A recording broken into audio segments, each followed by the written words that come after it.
CM Sai Bastar दौरे के लिए हुए रवाना। बस्तर में यहां समग्र विकास पर गहन चर्चा की जाएगी।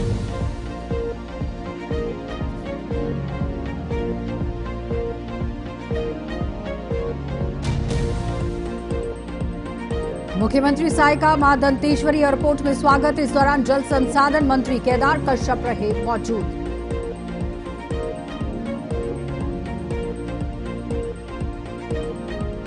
और 40 ग्राम पंचायतों में खोले जाएंगे अटल डिजिटल सेवा केंद्र। मुख्यमंत्री और उप मुख्यमंत्री द्वारा हुआ वर्चुअली संबोधन।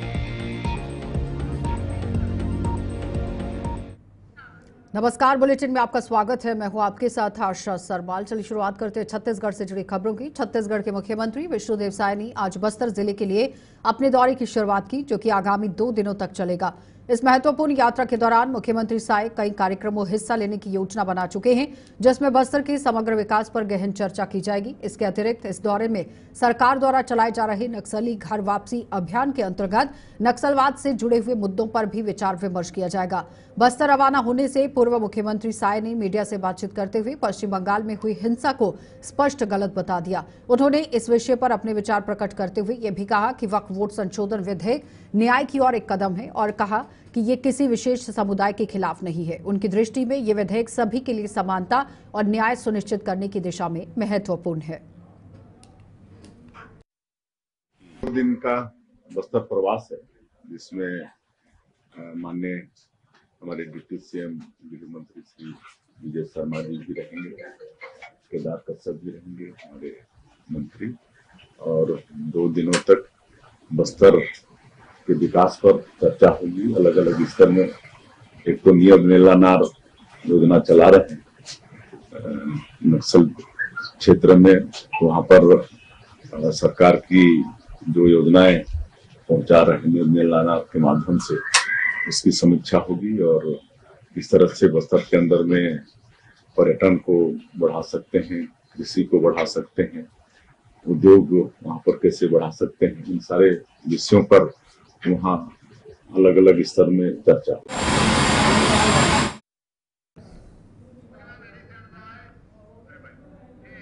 मां दंतेश्वरी एयरपोर्ट में मुख्यमंत्री विष्णुदेव साय और उप मुख्यमंत्री विजय शर्मा के 2 दिवसीय बस्तर प्रवास में जगदलपुर आगमन पर भी जनप्रतिनिधि और वरिष्ठ अधिकारियों ने आत्मीय स्वागत किया। इस दौरान वन एवं जल संसाधन मंत्री केदार कश्यप, छत्तीसगढ़ राज्य वित्त आयोग के अध्यक्ष श्रीनिवास राव मद्दी और सांसद बस्तर महेश कश्यप, विधायक जगदलपुर किरण देव, विधायक चित्रकूट विनायक गोयल और महापौर संजय पांडे, जिला पंचायत अध्यक्ष देववती कश्यप, उनके साथ ही अन्य जनप्रतिनिधि भी वहां मौजूद रहे।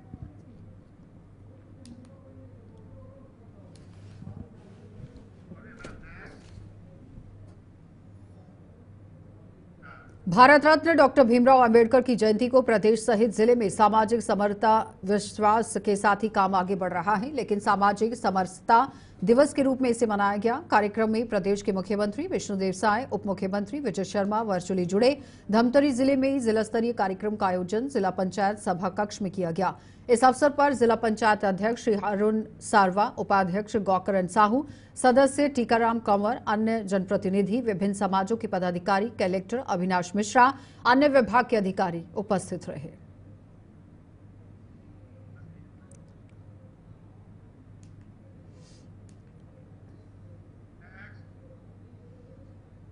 पूर्व पीसीसी अध्यक्ष धीरेन्द्र साहू ने हाल ही में एक महत्वपूर्ण बयान दिया, जिसमें उन्होंने स्पष्ट किया कि जिला अध्यक्षों की नियुक्ति के लिए जिन ऑब्जर्वर्स को हाईकमान द्वारा नियुक्त किया जा रहा है, ये ऑब्जर्वर्स हैं जिन्हें नियुक्त किया गया है, उनका उचित और प्रभावी उपयोग करना न केवल आवश्यक है बल्कि पूरे देश में लागू किया जाना चाहिए। उन्होंने बताया कि इस प्रक्रिया के जरिए सही व्यक्तित्व को सही जिम्मेदारी सौंपने से संगठन की मजबूती में सुधार होगा। धनेन्द्र साहू ने कहा कि संगठन की मजबूती एकता के लिए ये अत्यंत आवश्यक है कि हाईकमान अपने द्वारा नियुक्त ऑब्जर्वर्स के माध्यम से जिला अध्यक्षों की नियुक्ति करे। वो भेजे जा रहे हैं जिला अध्यक्षों की नियुक्ति। सुशासन त्योहार 2025 के तहत पुलिस अधीक्षक मोहित गर्ग के निर्देशन पर अतिरिक्त पुलिस अधीक्षक राहुल देव शर्मा के मार्गदर्शन में जिले के राजपत्रित पुलिस अधिकारी, थाना चौकी प्रभारी और उनके द्वारा गांव शहर में जन चौपाल लगाकर उनकी समस्याएं सुनकर जन सामान्य की शिकायत के निवारण किए जा रहे हैं। ग्रामीणों और शहर के लोग अपनी समस्याओं को थाना प्रभारी के समक्ष रख रहे हैं। थाना चौकी प्रभारी ने उनकी समस्याओं को सुनकर उनका निवारण भी किया जा रहा है। साथ ही पुलिस थाने का नंबर दिया जा रहा है और कहा जा रहा है कि आपकी सेवा और सुरक्षा के लिए पुलिस सदा आपके साथ और किसी भी अवैध गतिविधि पर आप हमें तत्काल सूचना दे सकते हैं, यानी कि पुलिस आपके साथ हर समय खड़ी है। चल रहा है अभी सब तरफ पूरा लॉकडाउन गाँव में चल रहा है। पानी वगैरह का अगर समस्या हो तो उसको भी आप आवेदन देंगे ना, तो हम लोग संबंधित को पहुँचा के व्यवस्था करवाएंगे, है ना। तो यहाँ इस क्षेत्र में ये दिक्कत बताए हैं, जो भी समाधान होगा, जो भी आवश्यक उसके डिपार्टमेंट वाले हैं या अधिकारी लोग, तो जल्द से जल्द उसका निराकरण होगा। फिर उसका अभी बहुत शिकायत गया है, चल रहा है।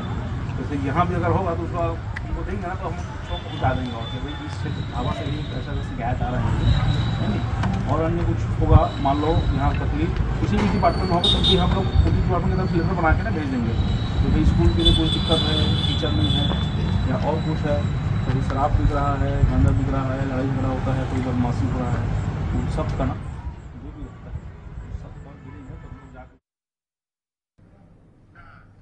तो रायपुर में खेल मंत्री टंकराम वर्मा का बयान सामने आया, जिसमें उन्होंने कांग्रेस पार्टी की गुजरात फॉर्मेट के ही तहत जिलाध्यक्ष पद पर चयन की प्रक्रिया पर अपनी प्रतिक्रिया व्यक्त की है। उन्होंने स्पष्ट किया कि हमारे यहाँ लोकतांत्रिक परंपरा के अनुसार चयन की प्रक्रिया में एक व्यवस्थित ढांचा है, जिसमें सदस्यों को नीचे से ऊपर तक की सीढ़ी चढ़नी पड़ती है, जबकि कांग्रेस पार्टी में ये प्रक्रिया अक्सर शीर्ष स्तर से होती है। इसके अलावा खेल मंत्री ने कांग्रेस पार्टी की न्याय यात्रा पर टिप्पणी करते हुए कहा कि इससे पहले भारत जोड़ो यात्रा का आयोजन भी किया गया था, लेकिन इसके आयोजन का कोई सार्थक परिणाम सामने नहीं आया।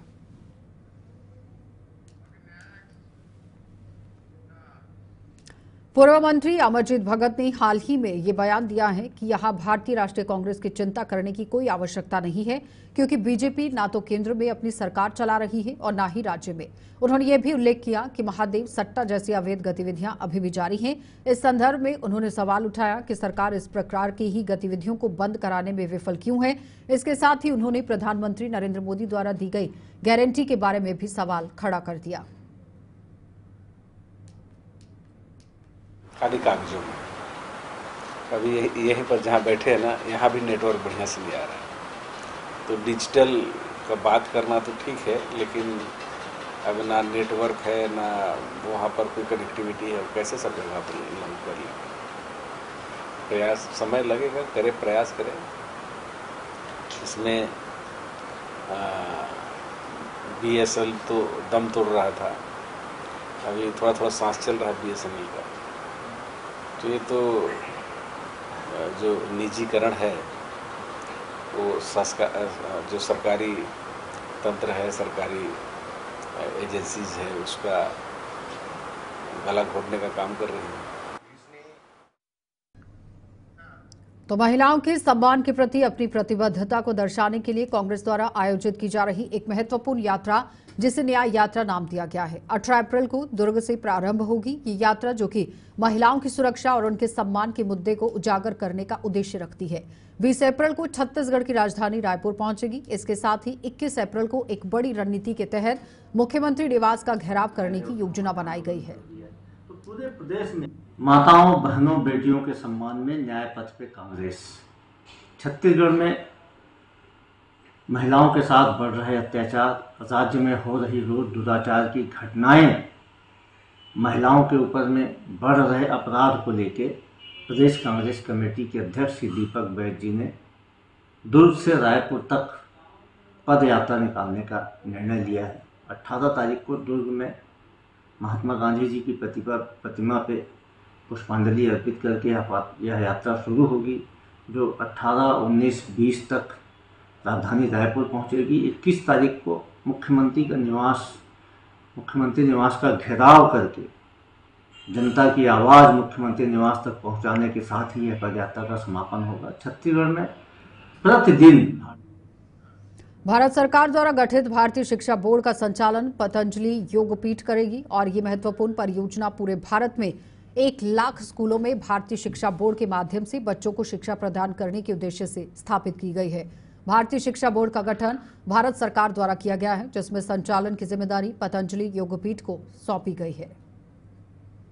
महत्वपूर्ण विषय के लिए आज हम आपके बीच में आए हुए हैं, उसको पूरे राज्य के अंदर में भारतीय शिक्षा बोर्ड का काम दायित्व उनके पास में है और उसके बगल में आदरणीय जगदीश प्रसाद जी महामाला जी हैं और आप सबका अभिनंदन करते हुए एक नई सूचना कि हम अनेक वर्षों से लगभग 2 दशकों से शिक्षा के क्षेत्र में लॉर्ड मैकाले की शिक्षा पद्धति को पढ़ रहे हैं और हर बार दोष देते रहते हैं कि लॉर्ड मैकाले की शिक्षा पद्धति ने भारतीय शिक्षा को बहुत ही नुकसान पहुंचाया है।